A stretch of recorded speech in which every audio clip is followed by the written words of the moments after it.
quote and come away and come away with a racial exclusionary message, that means that you've already had this racist viewpoint in your heart. You can only see that message if you've already been convinced that Donald Trump is a racist. When he's talking about the war on media, we're people who've built this country and made this country great, and we're all together, and we want to get along with everybody. How is that racism?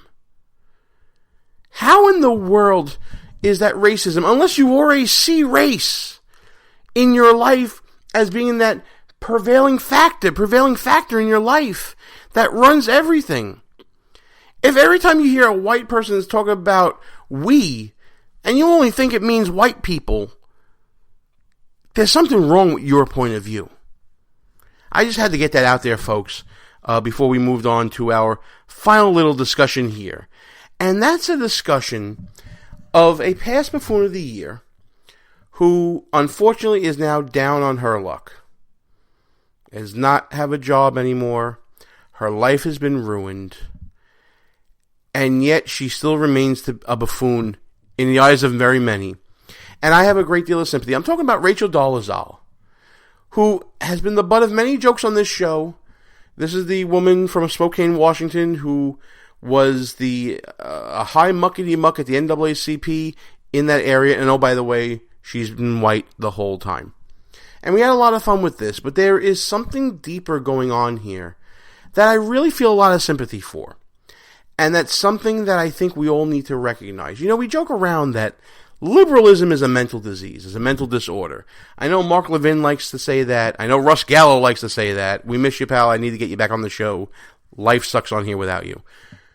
But Rachel Dolezal is now, according to published reports from The Guardian and other news sources, jobless, on food stamps, and she believes soon to be homeless because she can't get a job.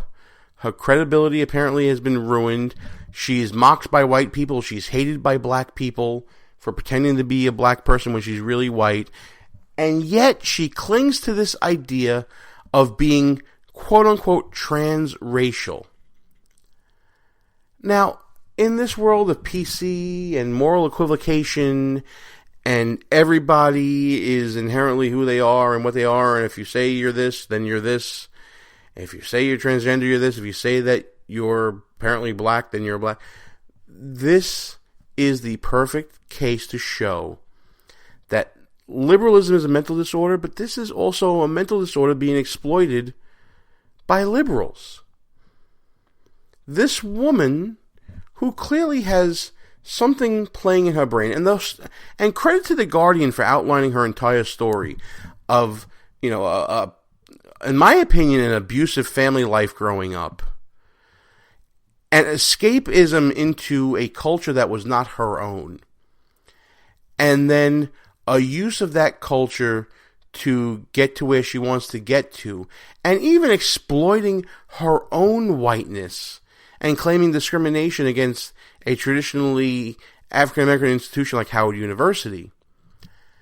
We see a psychological condition developing. Now, I'm no clinical expert, but when I see abusive relationship leading to escapism into a culture that she identified with and wanted to use as her way out of her own situation in life, that to me is a deep-seated condition that has to be addressed. It's not a call for a cause as she wants it to be. She's trying to champion this idea of, well, if you can be transgender, why can't you be transracial? Doesn't work like that. Especially when your views come from a place of really pain. And I sympathize for Rachel Dolezal in this pain that she has. And I sympathize with her position that she finds herself in now because someone didn't recognize that pain, neglected to treat that pain, and has allowed it to progress to the point where she can no longer function in society no matter how she identifies herself. Seriously, folks, I know you may think I'm joking because this is someone that we held out as a buffoon, and rightfully so. But seriously, there is a deep-seated clinical medical situation here that needs to be addressed. And to bring it full circle into a final thought, this really, to me, is an example of how liberalism really can be a mental disorder. When there is skewed thinking and a skewed point of view and then an environment created that allows for moral equivocation of these skewed points of view that may come from a place of deep-seated pain and abuse, and that's exploited for an agenda. That, to me, is possibly the worst underbelly of politics.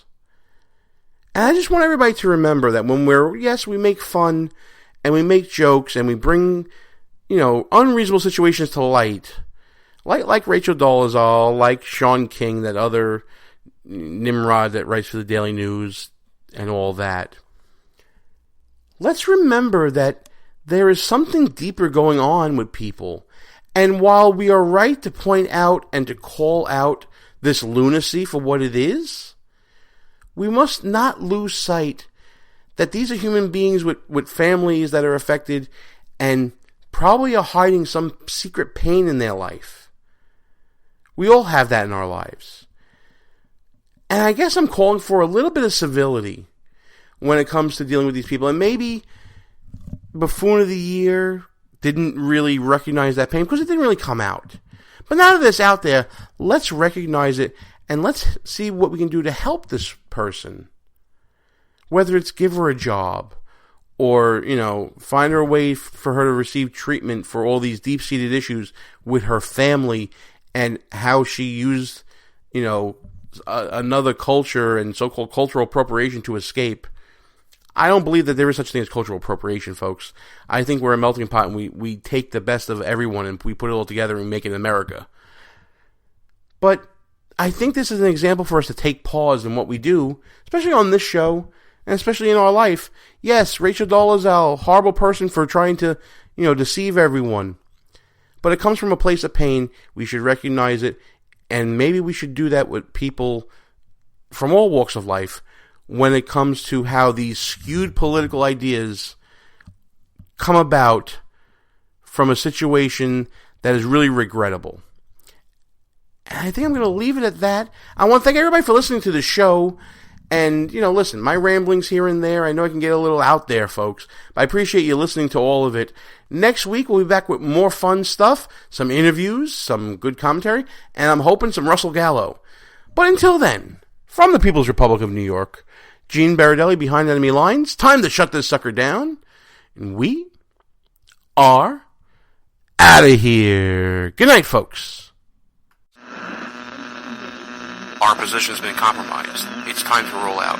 Report for debriefing at www.behindenemylinesradio.us and look for regular communications via Facebook and Twitter at BEL_radio. You are the resistance. Behind Enemy Lines. A Rock Radio production. Copyright 2016. Back in 7 days.